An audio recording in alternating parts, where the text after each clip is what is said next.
வணக்கம். நான் உங்களது அன்பு சகோதரி வள்ளிநாயகியின் புதல்வன் சேவை சின்காஸ் மகாராஜன் பேசுகிறேன். நான் தற்பொழுது தேசியமும் தெய்வீகமும் எனது இரு கண்கள் எனக் கூறிய பசும்பொன் முத்துராமலிங்க தேவரையா அவர்களை பற்றி ஒரு சில வரிகள் கூற விளைகிறேன். அவரது பெற்றோர் பெயர் உக்கிரபாண்டித்தேவர் இந்திராணி. அவர் பிறந்த நாள் 30/10/1908. அவருக்கு பால் ஊட்டிய முஸ்லிம் தாயின் பெயர் சாந்த பீபி. ஆங்கில அரசு வாய்ப்பூட்டு சட்டம் போட்ட இருவர் தேவர் பெருமகனார். சுதந்திரம் என் பிறப்புரிமை, அதை அடைந்தே திருவேன் என முழங்கிய பாலகங்காதர திலகர். தேவர் அவர்கள் ஃபார்வர்ட் பிளாக் கட்சியின் மாநில தலைவராக இருந்தார்.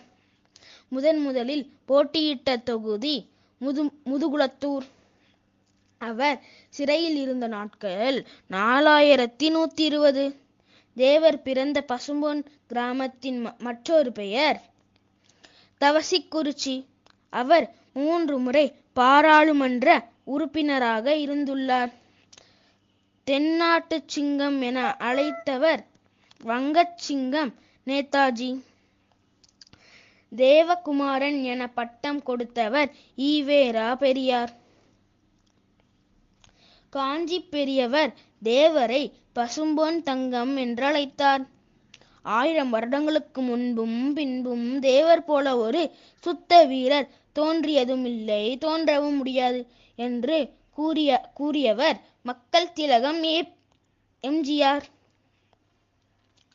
30/10/1963 வருடம் தனது 55வது வயதில் இயற்கை எய்தினார்.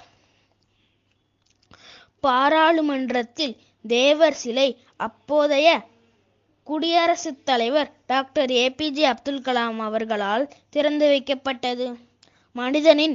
மனிதன் ஒழுக்கத்தின் அடிப்படையில்தான் உயர்ந்தவனே தவிர சாதியாலும் மதத்தாலும் அல்ல என்ற தேவரையா அவர்களின் பொன்மொழிகளோடு எனது உரையை முடிக்கிறேன்.